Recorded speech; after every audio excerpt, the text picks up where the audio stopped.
W.F. House presents an unabridged recording of Don't Forget Me, Little Bessie, by James Lee Burke, narrated by Amanda Stribling. Book 1, Chapter 1.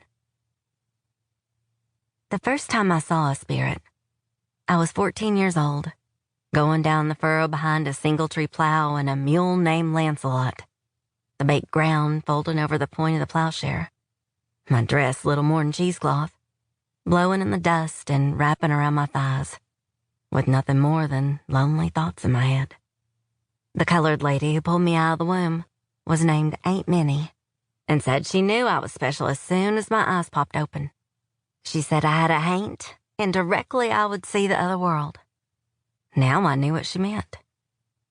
The spirit had a face the shape of an axe, and was leaning against a pine trunk, paring his nails with a penknife, the way soldiers leaned against street lamps in town. He had greasy bronze hair that was combed up in a pompadour, and never lifted his eyes.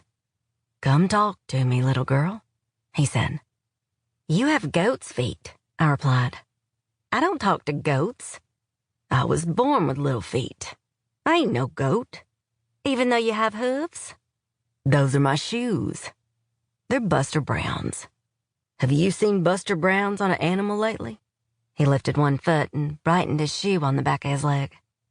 "You better get before my father comes out," I said. "That surrey, tied up at your veranda, is owned by a certain woman who don't spend a lot of time at church. I think your daddy has his hands full right now, if you get my meaning." "No, I do not get your meaning." The spirit, if that's what he was, folded his penknife against his palm and placed it in his pocket. Then he lifted up his face and let his eyes crawl all over my body.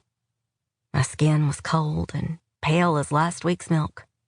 He walked toward me, his teeth showing at the corner of his mouth, like his jawbone was broken. The sky was stacked with black clouds, towering all the way to the heavens, crackling with electricity. With no warning, the spirit reached out to touch me. I had never been so afraid. I stepped backwards and almost fell down. "You got hair like cotton candy, except a lot thicker and not sticky," he said, lowering his hand.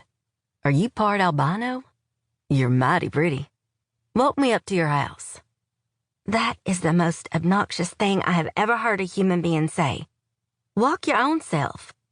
He turned his back and began heading toward the paintless, two-story Victorian home. Sample complete. Ready to continue?